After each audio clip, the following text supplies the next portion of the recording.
Costa Rica is a small country of about 5 million people, roughly the size and population of Scotland. It is located in Central America between Panama and Nicaragua and has a Caribbean coast and a Pacific coast. I travelled there in November and December 2022 with my wife Julie on a Cox and Kings tour.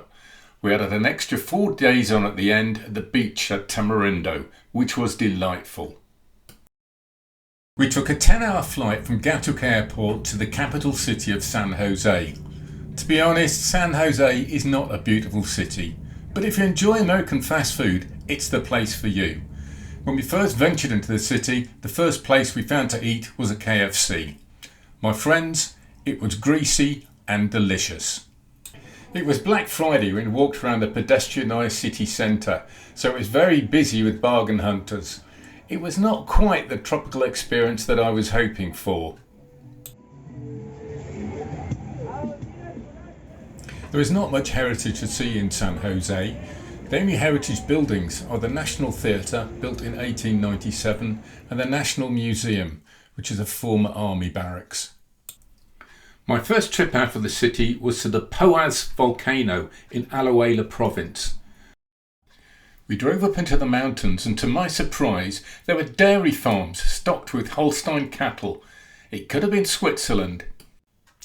Poás is an active 2,697 metre stratovolcano which has erupted 40 times since 1828, including in April 2017 when visitors and residents had to be evacuated. The acidic lake is very blue and fumaroles smoked in the crater. The crater is about 2 kilometres across and the lake is 50 metres deep. On the way to the volcano, the guide pulled over the bus to show us a sloth. This is what it looked like in the treetop, and this is what they actually look like. Nonetheless, I had seen my first sloth. The next day we left San Jose at the crack of dawn and drove through the mountains of the Braulio Carrillo National Park towards the Caribbean coast. We passed many fields of bananas. The bunches are covered in blue plastic bags to protect them from insects and to reduce the ripening time. The coach left us at La Pavona, where we got on a boat to take us to Tortuguero National Park. There are no roads to Tortuguero. Everything has to be transported by boat. The Tortuguero River is very windy. It has a narrow navigable channel and many obstructions.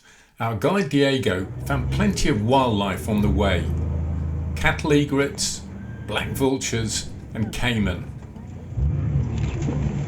Oh, yes.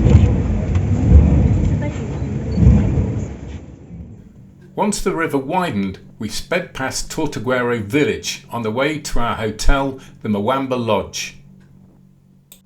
Our accommodation at Mwamba Lodge was a simple wooden room within the gardens. Our dining room had a roof but no walls. That's our guide, Diego. Nearby Tortuguero village was a single street of souvenir shops and restaurants on a narrow spit of land between the river and the Caribbean. The Caribbean beach is an important nesting site for green turtles and hawksbill turtles, but not in November when we visited. The Tortuguero National Park is unusual in that it can only be reached by boat and not on foot or in a car.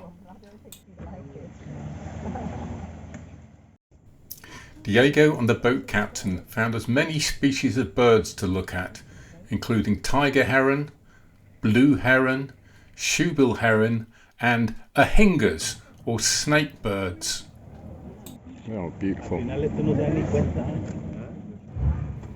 There were lots of caiman resting by the water's edge, and the boat captain got as close into them.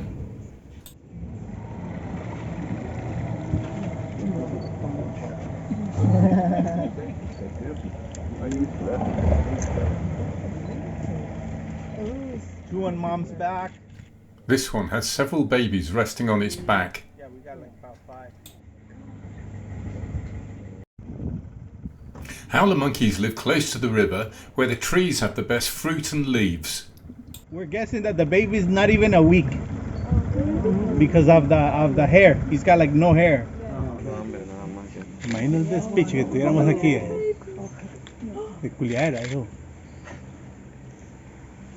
The baby's coming down.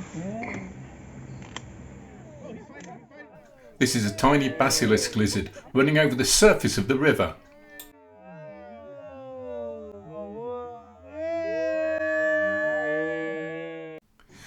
This is a full-grown basilisk lizard, also known as a Jesus Christ lizard, because it can run on water. We got up very early the next day to travel by boat and bus to La Selva Tropical Research Station.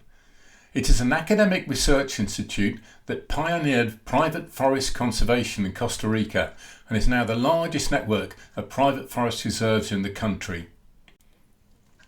La Selva is an incredibly rich ecosystem with more than 2,000 species of plants, 125 species of mammals and 470 species of birds. It covers 1,600 hectares of rainforest, so it's roughly twice as big as Richmond Park.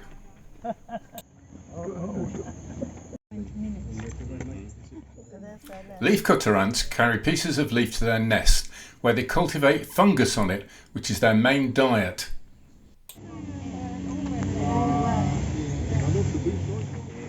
The rainforest lived up to its name and it really bucketed down. Our path took us past some gigantic tropical trees, laden with liana vines and epiphytes.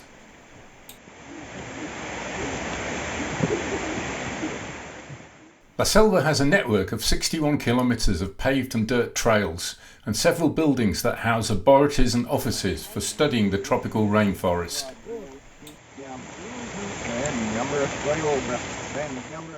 Brown lumps up in the trees are termite nests. The termites make covered walkways on the tree trunks to protect themselves from predators when they go down to the ground to collect leaf material to eat. The rainfall got even worse, so we sheltered outside one of the laboratories.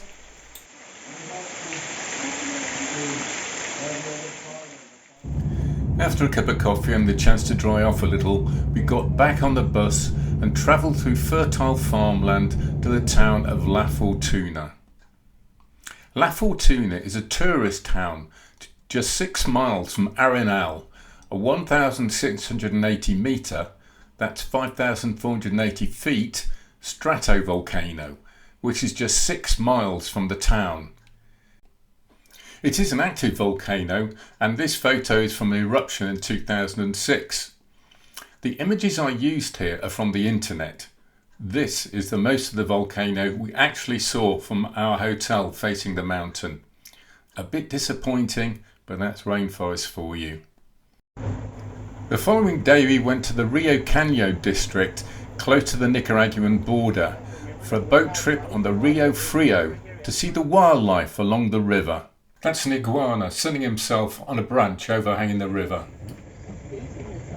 They are probably even more around. Remember the howlers? They normally stay in big groups, so they can be more than... Whoa! See? There were lots of swallows flying around the boat. They were actually nesting in a hole in the hull.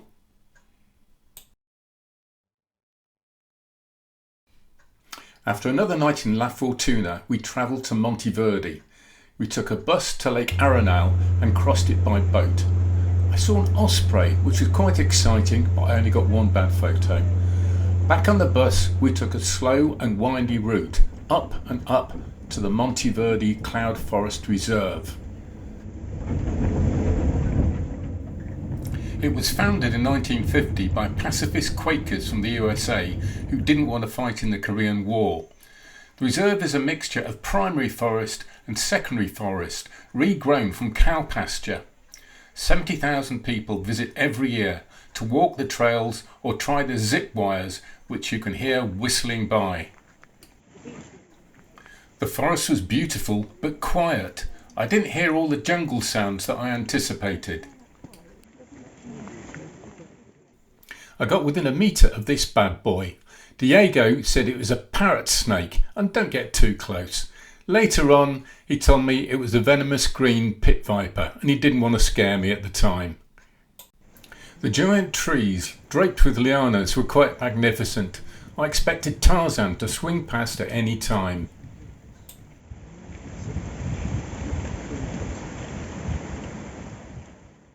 We walked the Salvatierra Trail through the cloud forest, a circular walk with 8 wobbly suspension bridges, giving us an awesome view of the forest canopy.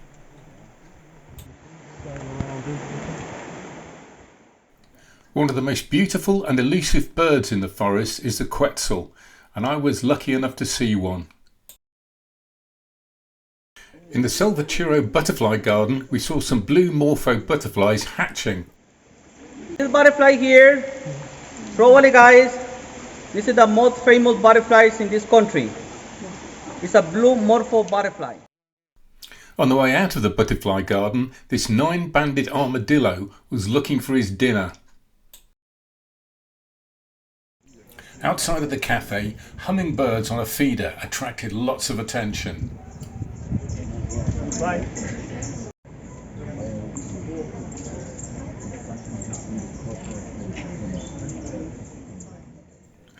We visited a farm to see how sugarcane is turned into sugar. The canes are crushed using this overshot water mill. The sugarcane juice is boiled to make a syrup. So now we can continue to the other side where you can make the sobado, the traditional caramel.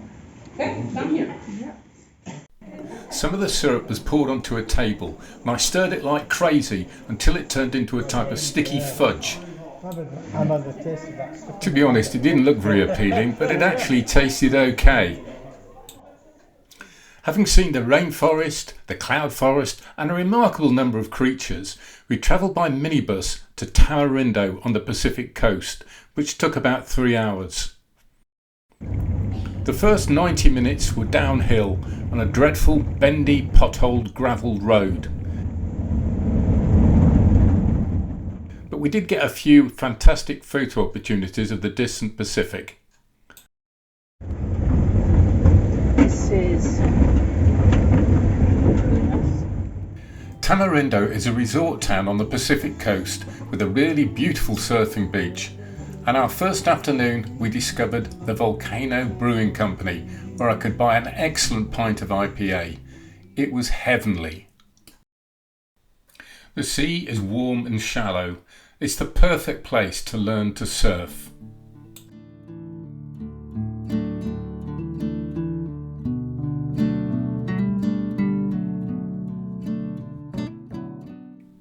The beach faces west, so every night we've got beautiful sunsets over the Pacific.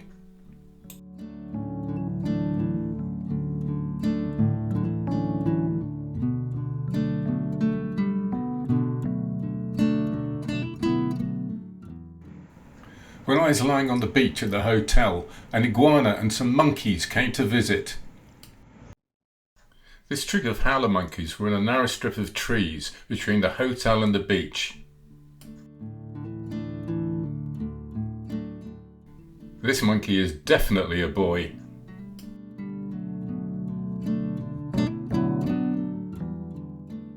Tamarindo has an excellent nightlife with plenty of bars and restaurants. We particularly enjoyed the cocktails. This bar has a yacht inside of it and an illuminated sign saying Pura Vida, which is the slogan of Costa Rica.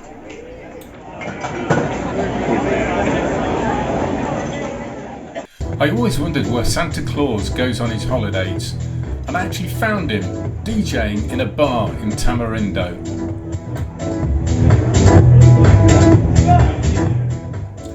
Costa Rica is a remarkable place where I was given the opportunity to see awesome birds, animals and forests that I've only ever seen on screen before. I could see where James Cameron got his inspiration for the planet Pandora in Avatar from. I hope you've enjoyed this film and maybe it will inspire you to visit this beautiful little country.